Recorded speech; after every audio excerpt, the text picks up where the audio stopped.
निश्चय दृढ़ होते हैं, उनकी कभी हार नहीं होती। इसी के साथ मैं आप सभी का स्वागत करता हूं +2 क्लास मेरी ऑनलाइन केमिस्ट्री क्लासेस के अंदर।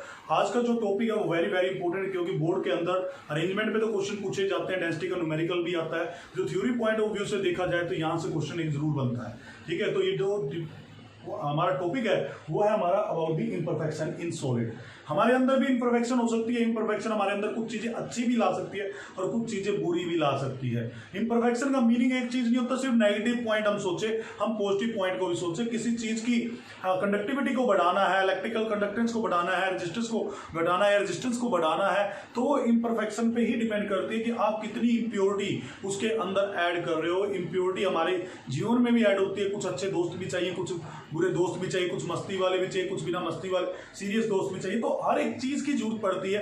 आज का जो टॉपिक है वो अबाउट दिस सॉलिड के अंदर इम्परफेक्शन की है कि हम सॉलिड के अंदर इम्परफेक्शन क्यों डाल रहे हैं। सॉलिड के अंदर इम्परफेक्शन इसलिए डाल रहे हैं ताकि हम उसकी कंडक्टिविटी, उसकी प्रॉपर्टी, नई प्रॉपर्टियों को जान सके, यूज कर सके, हमारे दैनिक जीवन में डाल सके। तो आज का जो टॉपिक है that is about the imperfection in solid. Imperfection in solid का मतलब क्या होता है? At absolute zero. Absolute zero का मतलब क्या हो गया? At lower energy level. At lower energy level जो सॉलिड है वो रेगुलर अरेंजमेंट के अंदर होते हैं। किसमें होते हैं? रेगुलर अरेंजमेंट के अंदर। अगर मैं दिखाऊं this is a regular arrangement, तो हमने एक रेगुलर अरेंजमेंट हम कर रहे हैं यहाँ पे। तो रेगुलर अरेंजमेंट में होते हैं।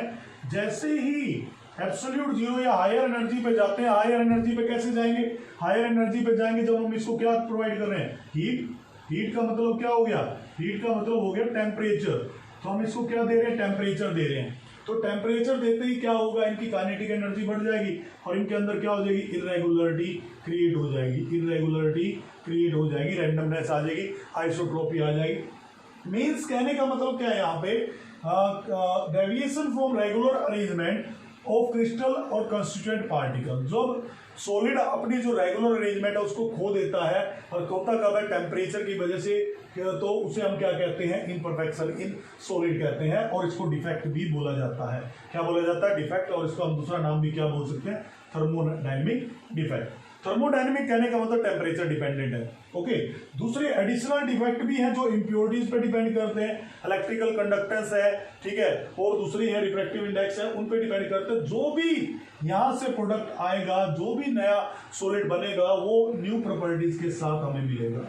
नई प्रॉपर्टी के साथ, या तो उसकी इलेक्ट्रिकल कंडक्टिविटी ज्यादा होगी या उसकी कम होगी, डिपेंड करता है उसके ऊपर। Irregularity in the arrangement of atoms. अगर एटम्स की इरेगुलरिटी करें, मतलब सॉलिड के अंदर सिर्फ ये नहीं कि हम अरेंजमेंट को छेड़ रहे हैं, एटम के अंदर इरेगुलरिटी कर दें तो उसे हम बोलते हैं एटॉमिक इम्परफेक्शन या एटॉमिक डिफेक्ट। ठीक है, तो एटॉमिक डिफेक्ट किसकी वजह से होता है?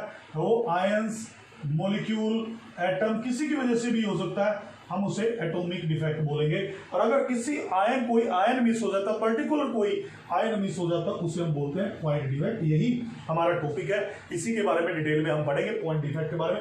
यानी कोई आयन अपनी साइड को छोड़ गया या उसी में अपनी साइड को छोड़ कहीं और चला गया सॉलिड के अंदर ही, उसे हम बोलेंगे point defect. If deviation from periodicity particular regular order horizontally or vertically extend over the microscopic region of the crystal।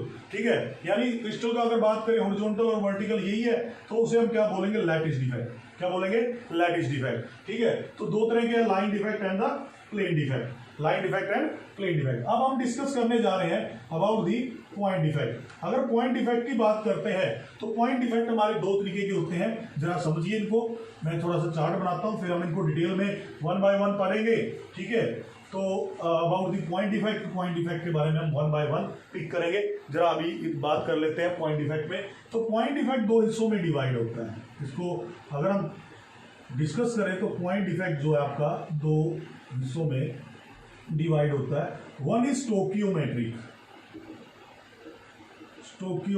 Defect, another is non stoichiometric defect.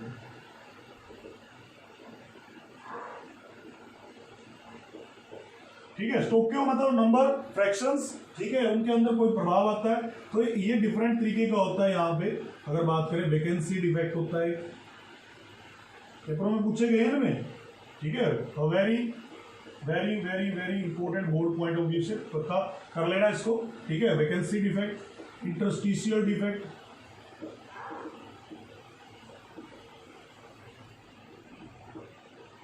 Frenkel defect, very important, बहुत बार paper में आया। Schottky defect, आप previous years कोई भी उठा के देखना, पिछले साल को छोड़ के, इस साल को छोड़ के। सोटकी डिफेक्ट। नॉन स्टोकियोमेट्री की बात करें, जब एक्सेस या डेफिशिएंसी हो जाती है, एक्सेस या डेफिशिएंसी हो जाती है, यानी या तो मैं मेटल एक्सेस कर रहा हूँ या मेटल डेफिशिएंट का किसी आयन को बढ़ा रहा हूँ या किसी आयन को घटा रहा हूँ, उसके नंबर को इंक्रीज या डिक्रीज कर रहे हैं। तो हम इनको अब क्या करेंगे, डिटेल में पढ़ेंगे। वेरी इंपॉर्टेंट है दोनों, डिफरेंस फ्रैंकल और सोटकी का, बहुत बार पेपर में पूछा जाता है। इसको अच्छे से तैयार करेंगे हम, ये 1 by 1 इनको पिकअप करेंगे। तो मिलते हैं फिर नेक्स्ट वीडियो में with their details about the Schottky, Frenkel, interstitial vacancy, point defect की डिटेल के बारे में हम डिस्कस करेंगे अगली वीडियो में। So thank you very much, मिलते हैं फिर नेक्स्ट वीडियो में।